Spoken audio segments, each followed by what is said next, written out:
Hello po. Isang magandang umaga po sa inyong lahat. Ngayon po ay 17 ng Marso 2025 at ang oras po dito sa Los Angeles, California ay alas 6:36 ng umaga. Araw po ngayon ng Lunes at nais ko po mag-vlog mga kababayan, mga minamahal, patungkol dito sa hindi matapos na argumento. Ang title ko po ngayon ay Iba-iba talaga ang tao. Isa na dyan si Engineer Toto Kausing. Yan po ang title ko. Kasi nga ay hanggang ngayon ay hindi matapos-tapos yung usapin patungkol dun sa Article 59 ng Rome Statutes ng ICC.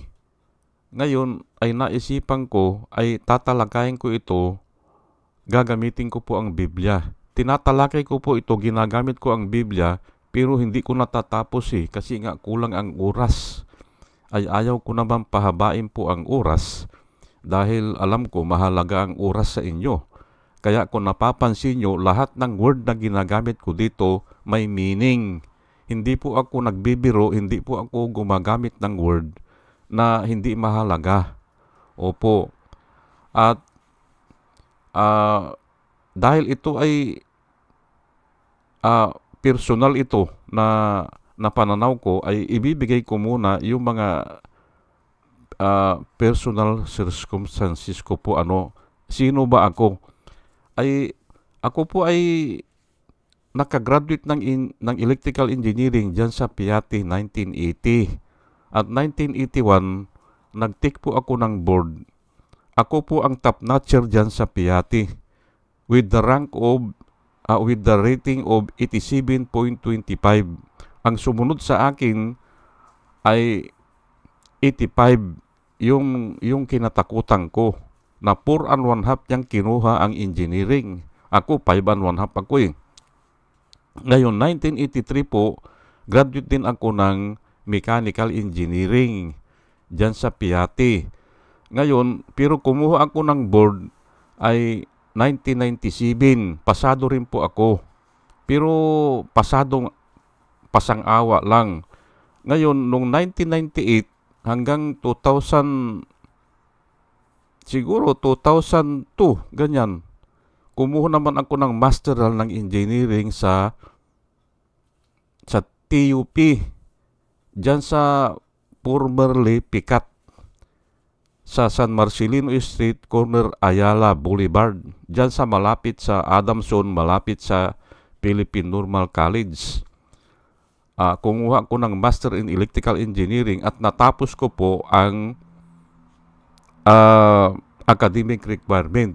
Opo, pero yung sa thesis ay hindi ko na tinapos. Opo, kasi nga ay ang bigat po ng requirement .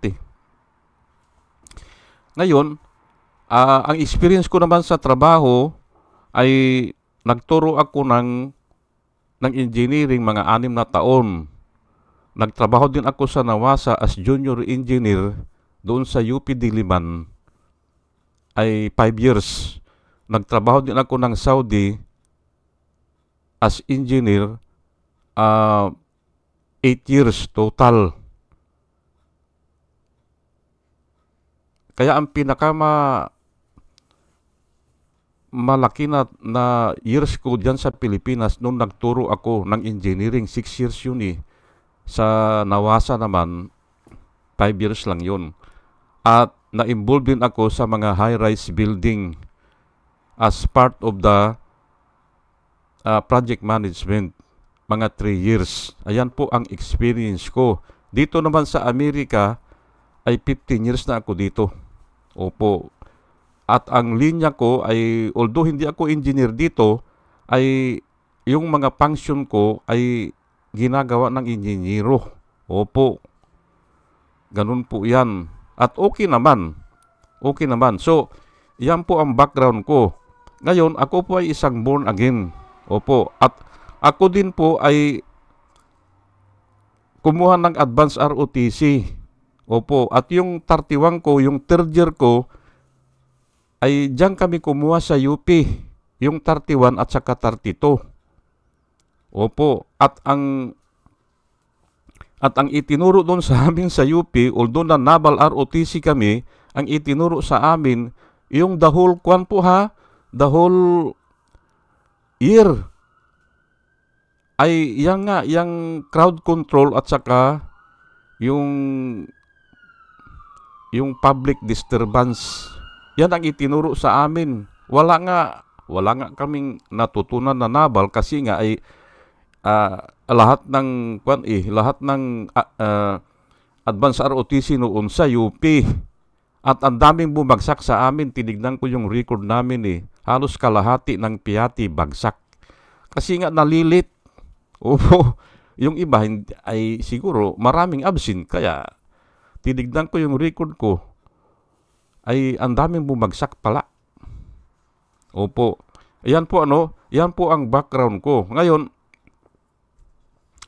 itong ginagawa ni Engineer Tungtong Kausing ay na didiritsahin ko gusto niyang i-implement ang pinakamaliit na batas. Opo. Pinakamaliit po yan kasi Article 59 lang po yan eh. At yan lang po ay doon lang sa arrest.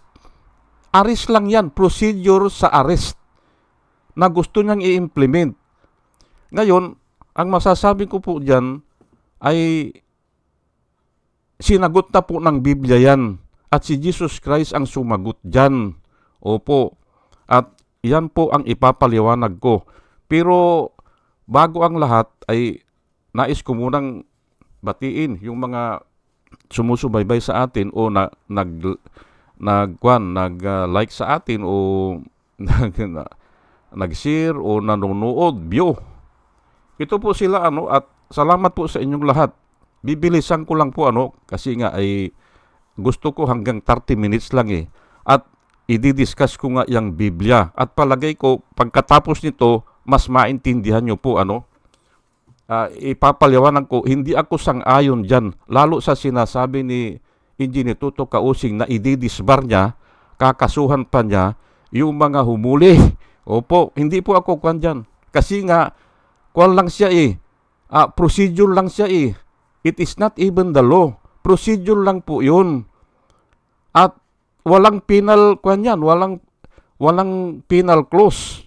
Yun po ang kaibahan, Samantalang yung pagpatay ay mayroon po kaukulan na kabayaran yan. Ay ikaw ay mabibilanggo ng habang buhay. Yun ang dapat na bigyan halaga. Kisa dito sa hindi lang nasunod yung procedure. At yan po ang tatalakayin ko. Pero ito muna ay salamat po sa inyong lahat. Si Rosana Narumi ng Japan, Al-Ulalia ng Bacolor, Pampanga, Libra Girl, Alex Sanbinto, Dolor Garcia ng Milano, Italy, Nana Antibia ng Bahrain, Will Utaib ng Laguna, Nelson Balearan, Julia Magbanua ng Singapore, Andre Deliver, Arnold Pernan ng Cebu, Larry Narbais, Josia Lan, Elenita Sklapler ng Germany, Ben Puno, Leti Peralta ng Mamburao Occidental, Mindoro, Maribel Baligat Culio, Quertiquio, Juna M., Rinaldo Abintino, Mel Herrera ng Ibaston, Illinois, Ernesto Aburque, Placer Eduarte, Hiasmin San Juan, Roman Di Paz, Mary Grace Santos, Pacmando, John Cabrera, Luwin Sigaco, Ike Maglasang, Linda Trasmonte, Linda Walton, Sasha Andigwid, Lini Bungat, Agripino C., Eduardo Gonzales ng Singapore, Bumble D., Di Juana Duco, Ernesto Conrado, Josephine Lucas, Bert Abogado, Demetrio Pascual, Soledad de Maculangan, Brenda Martin, C.G. Torrio, Melchor Tolentino, Brother Pacamara, Manuel Lim, Danilo Magno, Lawrence Alindayo, Edelberto Infante, Boss Reyes, Paul Vincent Lim, Sonny Gaya, Rupino Baldos, Betty Velasco, William Ilay, John D. Cinco, Victorino Repran, Norman Nabatar, Bonifacio Avila, Danilo Magno, Carl Arman, Salvi Ibanez, Dumus Ticton, Tibtib Mercado, Bernadette Francisco, User P.O., Cyril Andres, Servihinil Dugardi, Rubin Dilpin, Mama Gina, Lanzo Bintak, Leonardo Acebes, at saka si Josito C. Salamat po sa inyong lahat.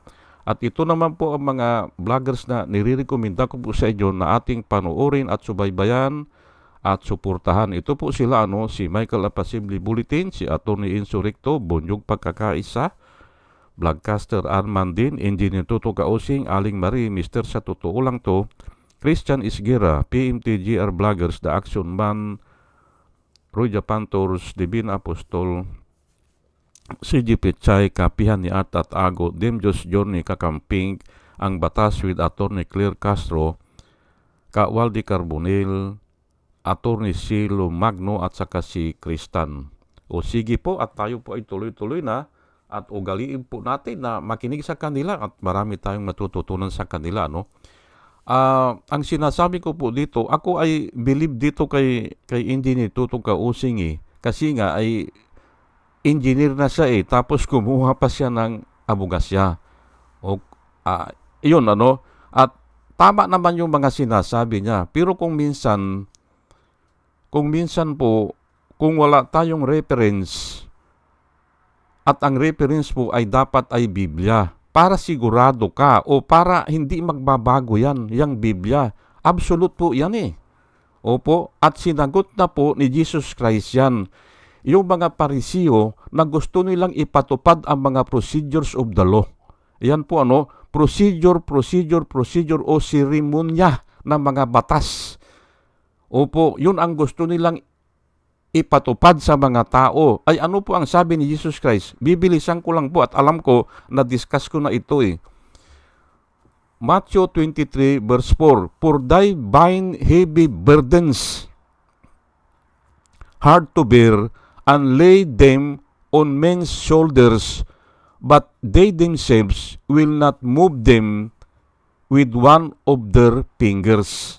Ayan po binibigyan daw nila ng mabigat na karga, parang bato na inilalagay sa mga likod ng mga tao o shoulder of the people, hindi ba? Na napakahirap talagang dalhin. At pero sila ni Jesus Christ hindi naman kanya na yung mga finger nila ay hindi naman tumutulong para ilip yung ganun kabigat na batas. Ayan po, hamak mo, yung namatayan, gusto pang bibigyan ni Engineer Tuto Kausing na another burden. Yun nga, kailangan idaan muna sa husgado daw o sa korte ng Pasay. Ay ayaw na nga po ng mga tao dyan kaya wala na silang tiwala dyan Tapos ibabalik pa. Pero hindi po yan ang kuwang ko. Ang nilalakad ko po dito, sinabi ni Jesus Christ na ganyan nga ang nangyayari. Procedure. Gusto nila ipatupad ang procedure. Pero iba-iba po ang kaso Every case is different. Hindi pwede yan. Okay. Matthew 23, babalikan ko yan mamaya. Matthew 23, verse 23. Woe to you. Sabi po ni Jesus Christ ito, scribes and Pharisees. Dinistinguish na dito. Ang mga Parisyo po ay sila ang nakakaalam ng batas.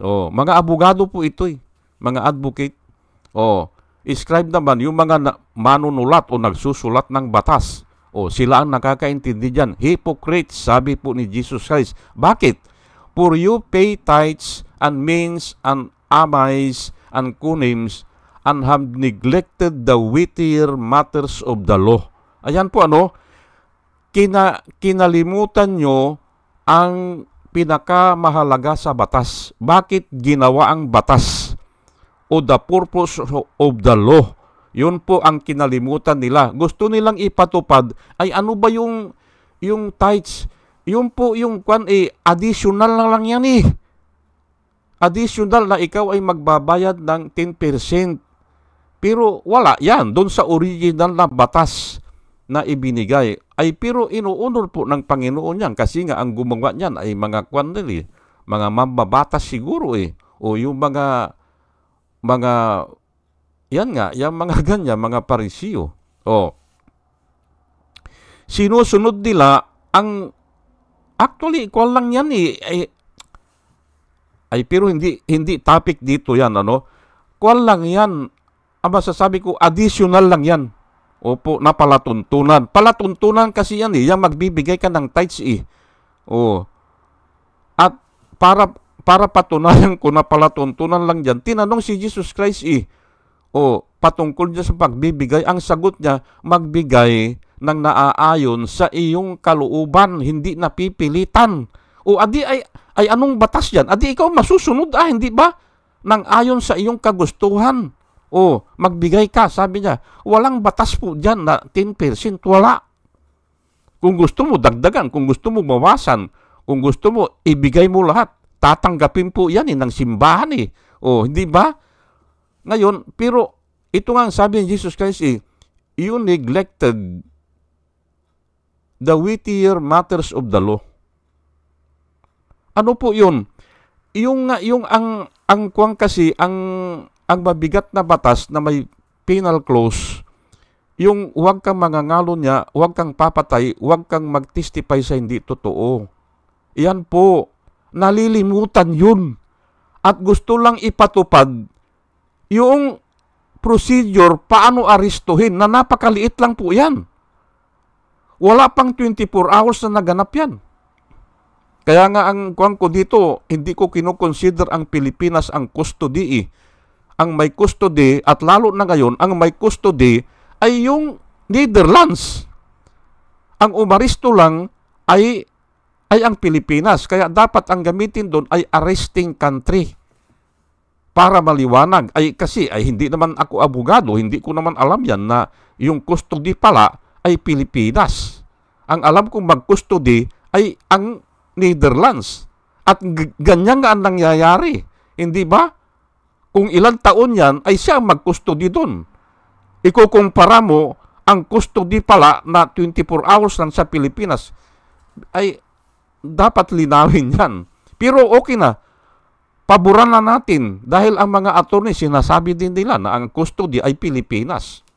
Custodial country o custodial state. Pero nga ang nilalaban ni Jesus Christ dito, ayan, babasahin ko, huwag kalimutan yung mas mabigat na purpose ng batas or the importance of the law. The purpose of the law is to have justice. Nakasulat po dyan, justice and mercy and faith. Pero hindi ko na ikwan yung mercy at saka yung faith. Justice na lang. Yung pinakamabigat na bagay sa batas ay yung justice. Ayan po, this you ought to have done. Ano yun? Yung justice without leaving the others undone. Pwedeng pagsabayin yan. Pero dapat uunahin po yung justice. Mas maganda pagsabayin mo. Hindi pwede na yun lang, procedure lang ang susundin mo. Ayan. Ang kwan nila, pwede raw pabalikin. Pwedeng pabalikin si Duterte kasi mali yung procedure. Adi iiyak yung mga kwan, yung mga namatayan dyan. At idadala pa siguro sa Pasay yan, ay delikado po yan Delikado po. Miniditate ko po yung kwan, yung Article 59, bakit nakasulat doon, miniditate ko at pinag-aralan ko yung history ng mga tao na ganyan, yung hinahabol ng batas. Ay, imposible kasi na isusulat nila yan, walang pangyayari na ganon. Ngayon, ang napag-alaman ko, karamihan pala ng hinuhuli na ganyan, ay nagbalat kayo na. Nagpalit na sila ng identity, ng pangalan. Nakaready na sila. Usually, mga generals po yan o mga presidente rin na tumakbo na at nagpalit na ng pangalan at nag-plastic surgery. Kaya siguro ganyan, i-assure nung custodial estate na siya yan. Ay si Duterte, hindi naman nakailangan kasi nga nahuli siya na andun pa ang asawa niya, ay identified talaga siya. Yan po yan po base sa pag-aaral ko. Tama iyon. Kasi nga karamihan ng nahuhuli noon, lalo na yung kay Hitler, yung war crime ni Hitler, ay nagpalit ng identity. At nangyayari naman yan, hindi ba? Si Erwin Tulfo, hindi ba? O nagpalit ng pangalan, hindi ba? Ano bang pangalan niya? Ernest Tulfo. Ganun po yan eh. Si Mutabato, hindi ba? Nung lumabas ng bansa, pinakita ang mukha niya, ay nag-iba eh. Parang humaba yung mukha niya. Ganun po yan. Kaya nga, hindi pwedeng tanggalin yan. Yung article 59 na yan. Kasi nga, may pinagbasihan yan. Pero si Duterte, palagay ko hindi applicable yan.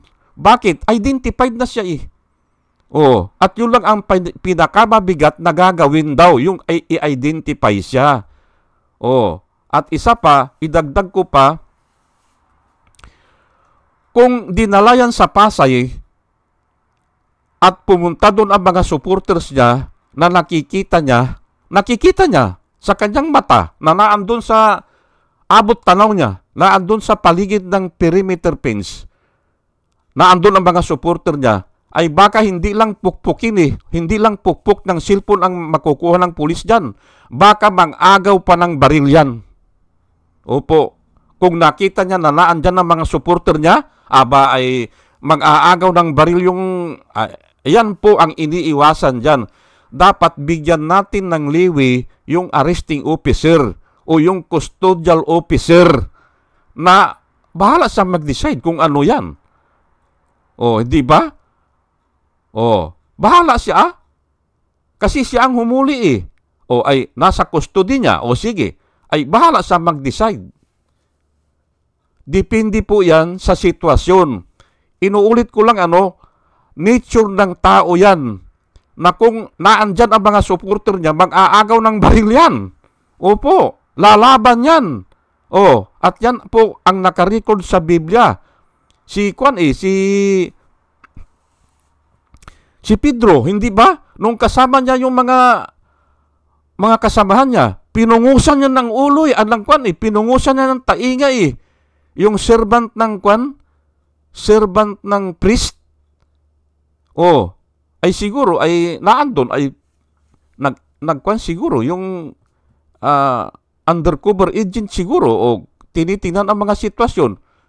Pinungusan ng tainga hindi ba? Pero nung naandun na siya sa doon sa bulwagan, doon sa litisan, iisa niya itinanggi niya na, hindi ko kilala yan, sabi niya. Hindi ko kilala yan. Kailanman, hindi ko kilala yan, sabi niya. Hindi daw niya kilala si Jesus Christ. Pero, nung sila, matapang siya. Ganun po ang nature ng tao. Kaya nga, sinisegregate po yan at yan nga ang nangyari doon. Doon sa Nichols Irbe, sinegregate yung sila. Kasi nga, habang yan po ang napag-aralan namin sa Advanced ROTC, sa civil disturbance o sa crowd control. Yan po ang itinuro sa amin. Philippine Constabulary ang nagturo sa amin si First Lieutenant Makapagal. Then tandaan ko yan daw siya Siya ang commandant ng UE. Opo, commandant siya ng UE. Ngayon, itutuloy ko lang po you ought to have this, you ought to have done. Yung justice. Kailangan justice, without leaving the others undone. Ano yun? Yung procedure. Opo, para maliwanag tayo. Ngayon ay ito ay inulit na naman po ito sa Luke Kaya nga mahalaga Ito si Luke, hindi po apostle ito. Hindi niya nakita yan. Hindi niya narinig yan. Pero isinulat niya, ikinuwento lang ito sa kanya. Kasi hindi siya apostle doktor ito Pero sinulat niya.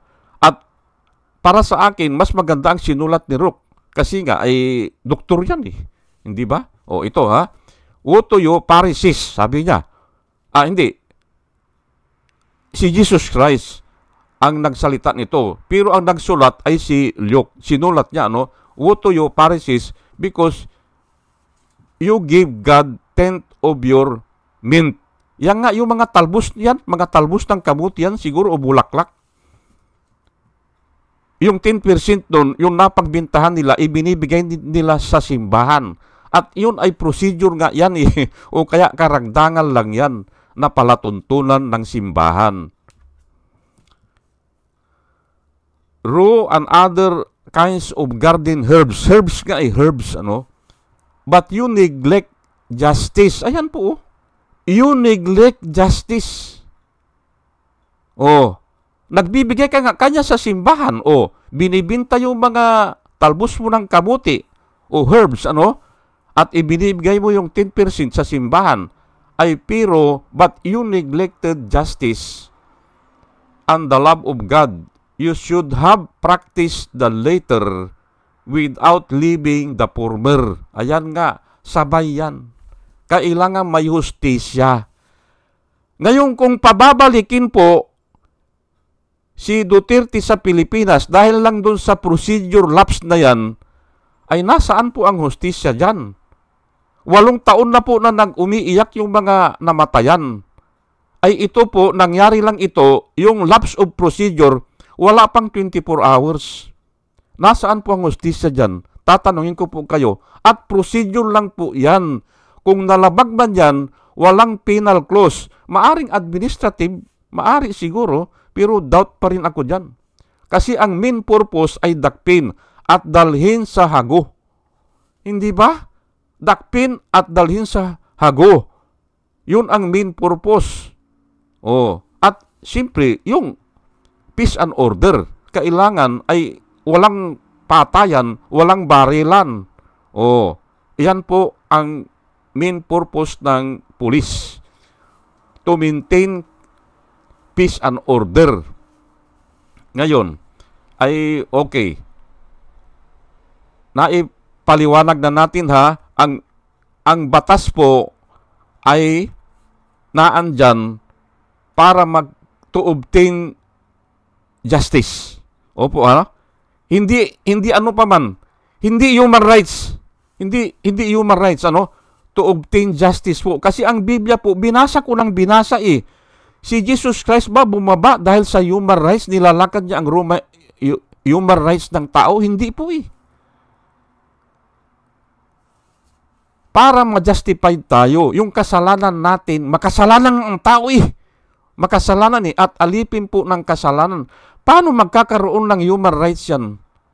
Hindi nyo po maintindihan yan, pero habang nakikinig kayo sa akin, makikita nyo ang logic niyan. Ang sinabi po ng mga tao kay Jesus Christ, how come you will set us free? We will never be in bondage to anyone. How come you will set us free? Sabi po ng mga tao, ang sagot po ni Jesus Christ, man commits sin because man is a slave of sin. Slave tayo Paano magkakaroon ka ng human rights dyan? Hindi ba? Ang gagawin mo, susunod ka lang doon sa pinuno mo. Yung nga, Diablo, slave of sin. Hindi ba? Ganun po yan. Pero, ibang topic po yan, ibang topic. Mahaba po yan. Ngayon, punta na lang po ako dito sa Galatians at dito na po ako magwawakas para patunayan sa inyo na, wala naman yan Wala naman yung mga yung mga procedure na yan. Kahit na po ang batas, wala yan. Galatians 3:24. Aywan ko kung maabutan nyo yung explanation ko o masakyan nyo na sinasabi ko, wala yan.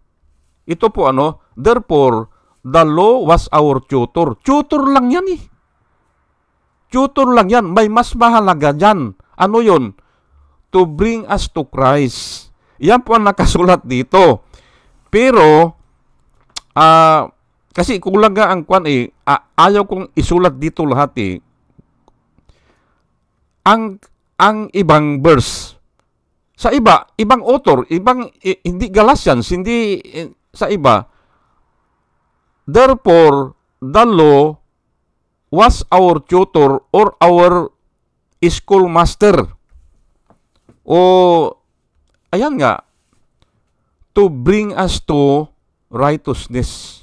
Yan po karamihan ganun po ang nakasulat. Hindi dito sa ibang version o sa ibang sinulatan ni Paul.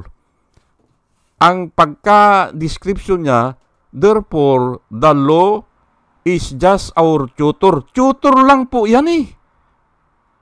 Yung batas or our guide or our guidelines to bring us to dito Christ to bring us to righteousness.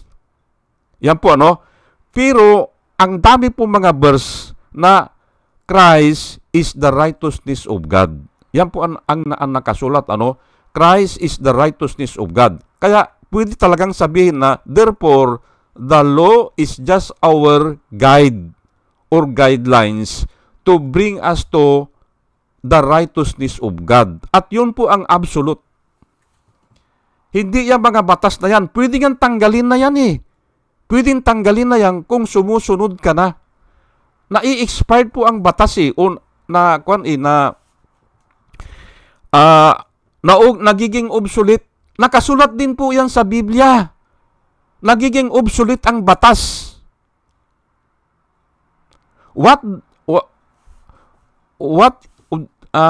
Nakasulat po ay aging na nagiging obsolete.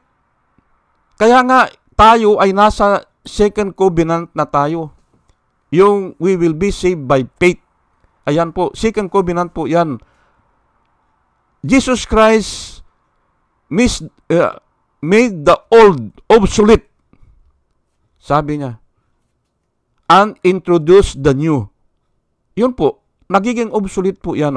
Ngayon, basahin ko lang po Therefore, the law was our tutor to bring us to Christ, that we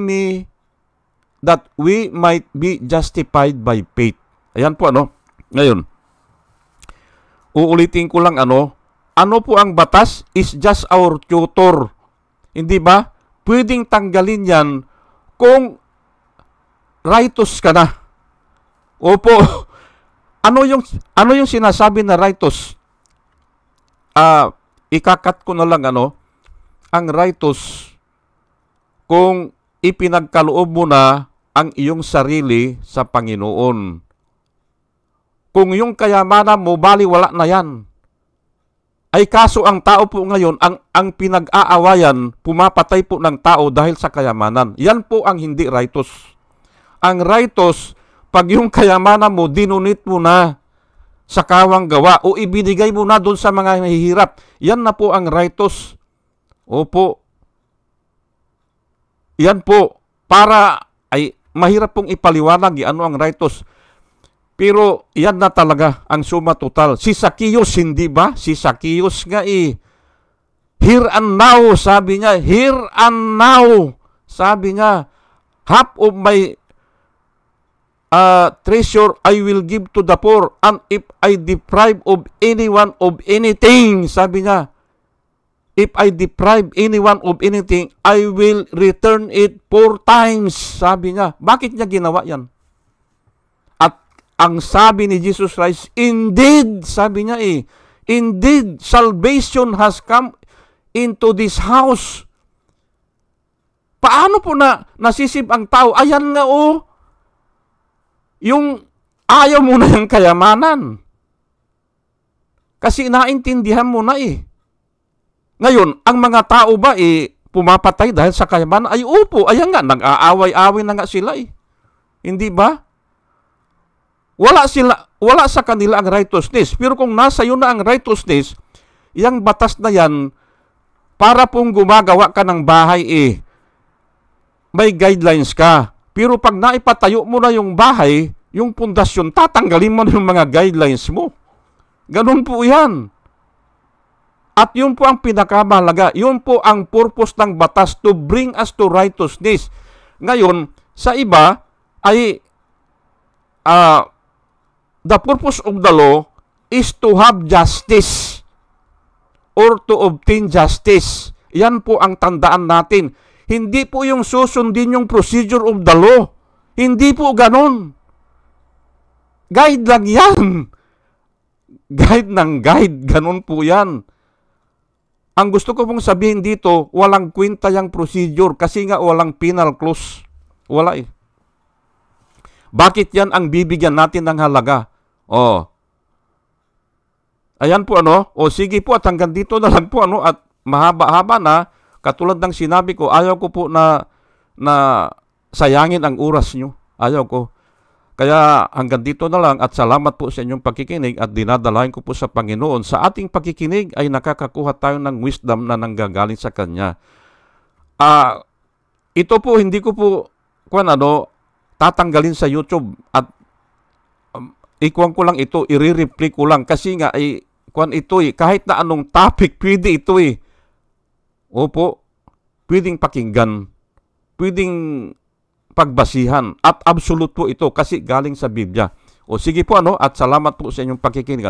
Salamat po ng marami. Salamat po.